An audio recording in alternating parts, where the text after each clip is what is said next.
গোটা দেশ জুড়ে কার্যত এই ভোটের দামামা বেজে গিয়েছে। প্রথম দফা নির্বাচনের হাতে গোনা মাত্র আর কয়েকটা দিন রয়েছে এবং তার আগেই বিভিন্ন জায়গার ছবি আপনাদের সামনে আমরা তুলে ধরেছি, যেখানে তারকা প্রার্থী থেকে হাই ভোল্টেজে কেন্দ্রের প্রার্থীরা তারা নির্বাচনী প্রচার সারছেন এবং একই সঙ্গে কার্যত বাকযুদ্ধ চলছে। 1 ইঞ্চি জমি যাতে কেউ কাউকে না ছাড়েন সেই সমস্ত বিষয় কার্যত একেবারে জোর টক্কর চলছে।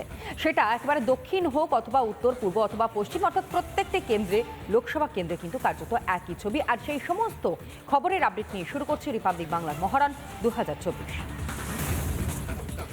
19 এপ্রিল প্রথম দফা নির্বাচন, যার মধ্যে উত্তরাখণ্ডেও রয়েছে নির্বাচন। গণতান্ত্রিক অধিকার প্রয়োগ করবে সেখানকার ভোটাররা এই 19 এপ্রিল। তার আগে দ্বিতীয়বার দেবভূমে প্রধানমন্ত্রী নরেন্দ্র মোদী। বৃহস্পতিবার ঋষিকেশে জনসভা করেন প্রধানমন্ত্রী মোদী। জনসভায় উরির সার্জিক্যাল স্ট্রাইক এবং বালাকোটে এয়ার স্ট্রাইকের উল্লেখ করেন প্রধানমন্ত্রী। দেবভূমিতে ভোটের প্রচারে প্রধানমন্ত্রী নরেন্দ্র মোদী। প্রধানমন্ত্রীর জনসভায় উপচে পড়া ভিড়।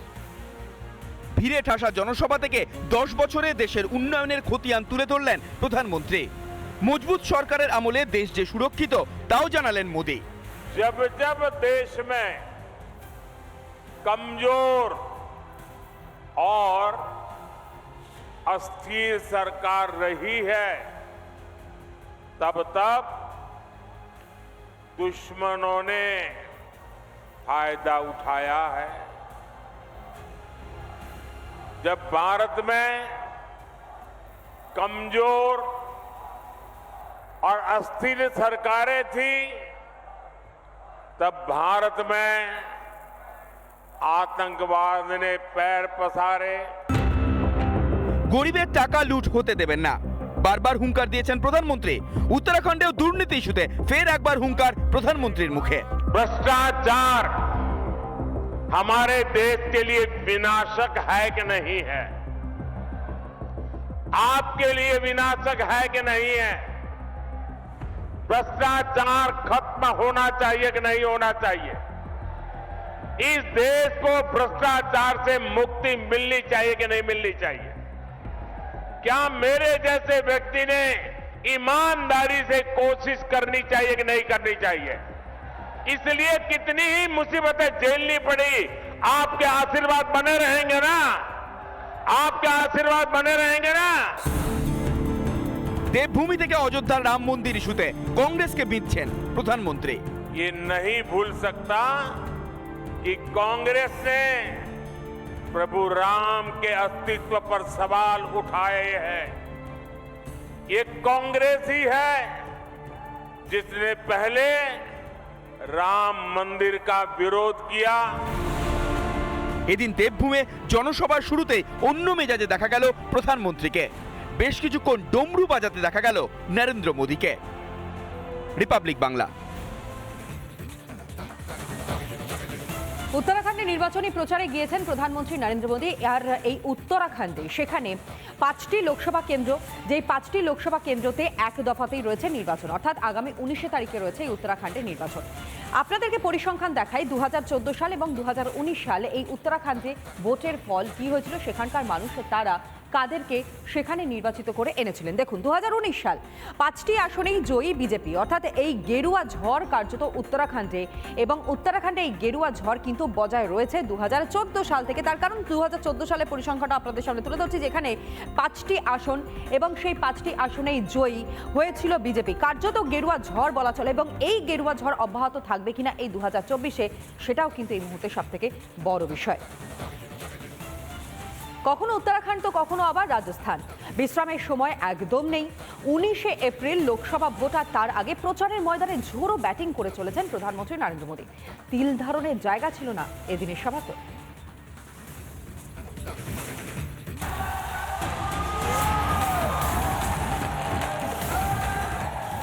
রাজস্থানের করৌলিতে প্রচারে গিয়ে এইভাবেই সাড়া পেলেন প্রধানমন্ত্রী নরেন্দ্র মোদী। সভাস্থলে যখন মোদি মোদি স্লোগান, অন্যদিকে কংগ্রেসকে চড়া সুরে আক্রমণ শানালেন প্রধানমন্ত্রী। মোদি বলেন, স্বাধীনতার পর থেকে যা কংগ্রেসের করা উচিত ছিল, 2014 সাল থেকে সেই কাজই করে চলেছেন তিনি। दशकों तक गरीबी हटाओ का नारा देती रही, लेकिन मोदी ने 25 करोड़ देशवासियों को गरीबी से बाहर निकालने का काम किया। कांग्रेस ने किसानों को उनके हाल पर छोड़ दिया, लेकिन भाजपा सरकार निरंतर किसानों को समृद्ध बनाने के लिए काम कर रही है। পরিবারতন্ত্রকেও এদিন আবারও নিশানা করেন প্রধানমন্ত্রী। और भ्रष्टाचार के दलदल में डूबी कांग्रेस जनता की मजबूरियों में मुनाफा खोजती है। राजस्थान में पानी के संकट को बड़ा बनाने वाली कांग्रेस ही है। केंद्र सरकार ने हर घर पानी पहुंचाने के लिए जल जीवन मिशन शुरू किया। বিদেশে গিয়ে দেশের নিন্দা করা কংগ্রেসের স্বভাবে পরিণত হয়েছে। নাম না করে রাহুল গান্ধীকে তীব্র আক্রমণ করেন প্রধানমন্ত্রী। कांग्रेस के शहजादे विदेश में कहते हैं कि भारत कोई राष्ट्र नहीं है। देश सर्जिकल स्ट्राइक करता है तो ये सेना से सबूत मांगते हैं। सेना के शौर्य को कांग्रेस के शहजादे खून की दलाली बोलते हैं। टुकड़े टुकड़े गैंग के पीछे सबसे पहले कांग्रेस खड़ी हो जाती है। कर्नाटका से कांग्रेस सांसद दक्षिण भारत को तोड़कर अलग करने की बात कर रहे हैं और अब तो कांग्रेस के राष्ट्रीय अध्यक्ष तक खुलेआम देश की एकता के सामने सवालिया निशान खड़ा कर रहे हैं। রাজস্থানে 25টি লোকসভা আসন করৌলি ধৌলপুর লোকসভা কেন্দ্র থেকে 2019 সালে জিতেছিলেন বিজেপি প্রার্থী। 2014 সালেও এই কেন্দ্রে গেরুয়া ঝড়। 2024 সালে বিজেপি নিজের ঘাঁটি ধরে রাখতে পারে কিনা এখন সেটাই দেখার। রিপাবলিক বাংলা। একদিকে উত্তরাখণ্ডে রাজস্থানের প্রধানমন্ত্রী আর অন্যদিকে মধ্যপ্রদেশে নরেন্দ্র মোদীর সেনাপতি অমিত শাহ। বৃহস্পতিবার মঞ্জেলাতে সেখানে ভোট প্রচারে যান কেন্দ্রীয় স্বরাষ্ট্রমন্ত্রী অমিত শাহ। জনসভা থেকে দুর্নীতির বিরুদ্ধে সুর চড়িয়েছেন শাহ। ইন্ডিজোটকেও তুলোধনা করেন তিনি। ইন্ডিজোটের সদস্যরা পরিবারতন্ত্রে বিশ্বাসী, তোপ দেখেছেন শাহ। কি বললেন কেন্দ্রীয় স্বরাষ্ট্রমন্ত্রী, শোনাই।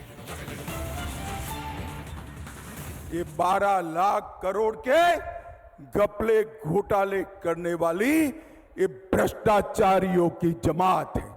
अब जेल में जा रहे हैं, छातियां पीट रहे हैं, हमें ये कर दिया, हमें वो कर दिया।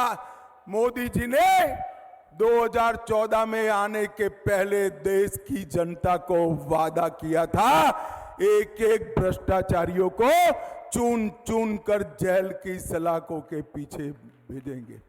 मुझे बताओ खजुराहो वालों, ये भ्रष्टाचारियों को जेल की सलाखों के पीछे डालना चाहिए या नहीं डालना चाहिए? जरा जोर से बोलो, डालना चाहिए या नहीं डालना चाहिए?